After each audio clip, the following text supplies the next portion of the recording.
सभी भगवत प्रेमियों को हमारी राधे राधे। मानव जीवन का सर्वोत्कृष्ट फल सत्संग श्री भक्तमाल कथा के माध्यम से हमें मिलने जा रहा है। श्री भक्तमाल कथा के प्रधान श्रोता हमारे श्री प्रिया प्रीतम जी हैं। उनके श्री चरणों में प्रणाम करते हुए आइए आज के भक्त चरित्र का श्रवण करें। राजर्षि भरत। परम भगवत भक्त राजर्षि भरत भगवान ऋषभदेव के 100 पुत्रों में से सबसे बड़े थे। इन्होंने पिता की आज्ञा से राज्य भार स्वीकार कर विश्व रूप की पंचजनी नाम की कन्या के साथ विवाह किया और उसके द्वारा 5 पुत्र उत्पन्न किए। हमारा यह भारतवर्ष जो पहले अजनाभ खंड के नाम से प्रसिद्ध था, इन्हीं महानुभाव के नाम पर भरत खंड अथवा भारतवर्ष कहलाया। ये सब शास्त्रों के मर्म को जानने वाले और धर्म के अनुकूल बर्ताव करने वाले थे और पिता के समान प्रजा का पालन करते थे। इन्होंने यज्ञकृत रूप भगवान का समय समय पर अपने अधिकार के अनुसार अग्निहोत्र, दर्श, पौर्णमास, चातुर्मास्य, सोमयाग प्रभृति छोटे बड़े यज्ञों के द्वारा श्रद्धापूर्वक आराधन किया। ये यज्ञ से उत्पन्न होने वाले धर्म नामक अपूर्व कर्म फल की सर्वांतर्यामी परम देव यज्ञ पुरुष भगवान वासुदेव के अंदर भावना करते हुए अपनी कुशलता से रागादि मलों का क्षय करके यज्ञों के भोक्ता सूर्यादि देवताओं को भी भगवान वासुदेव के नेत्र आदि अवयवों में एक तत्व रूप से चिंतन करने लगे। इस प्रकार कर्म की पूर्णता से शुद्ध चित्त हुए भरत के हृदय में भगवान वासुदेव के प्रति उत्तरोत्तर बढ़ने वाली विशुद्ध भक्ति उत्पन्न हुई और उस भक्ति योग का आचरण करते हुए कई हजार वर्ष बीत गए। तदंतर वे अपने राज्य को पुत्रों में विभक्त कर घर को त्याग कर पुलह ऋषि के आश्रम हरिक्षेत्र को चले गए। वहाँ विद्याधर नामक कुंड में भक्तों के ऊपर दया करने वाले भगवान अब भी वहाँ रहने वाले अपने भक्तों को स्वरूप से सानिध्य का सुख देते हैं और वहाँ गंडकी नदी सालग्राम शिला के चक्रों से ऋषियों के आश्रमों को चारों ओर से पवित्र करती है। उस क्षेत्र में पुला आश्रम की पुष्ट वाटिका में रहते हुए राजर्षि भरत विषयावासनाओं से मुक्त होकर और अंतःकरण को वश में करके अनेक प्रकार के पुत्र पुष्प, तुलसी दल, जल, कंद, मूल, फल आदि सामग्रियों से भगवान की आराधना करने लगे। इस प्रकार निरंतर भगवत आराधना करते करते उनके हृदय में भगवत प्रेम की इतनी बड़ा बाढ़ आ गई कि फिर उनसे आराधना भी विधि पूर्वक नहीं हो पाती थी।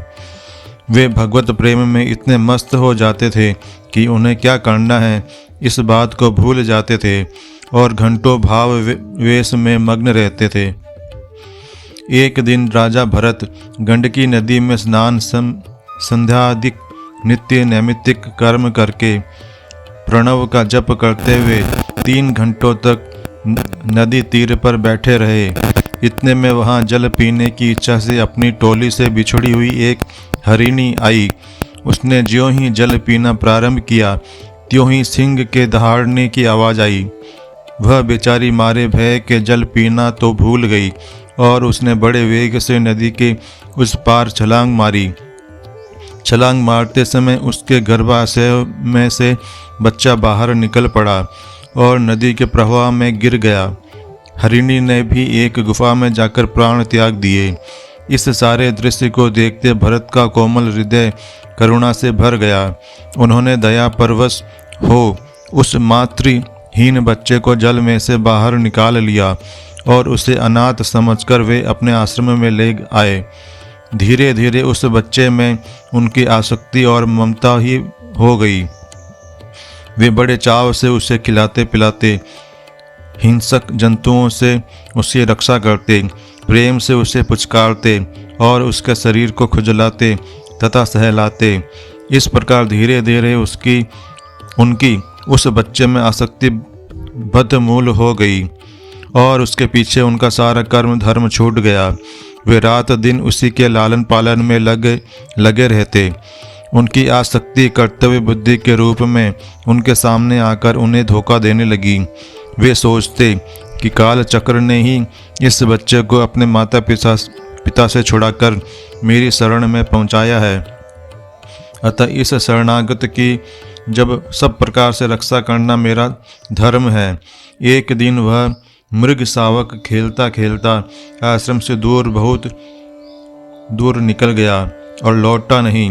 अब तो राजर्षि उसके वियोग में बहुत व्याकुल हो गए और उसे याद कर करके रोने लगे। उन्होंने सोचा कि उसे किसी हिंसक पशु ने मार तो नहीं डाला, और इस अनिष्ट शंका ने उनके हृदय को व्यथित कर डाला। इस प्रकार उनके प्रारब्ध ने ही मानो हरिण के बच्चे का रूप धारण कर उन्हें योग मार्ग से और भगवत आराधना रूप कर्म से भ्रष्ट कर दिया।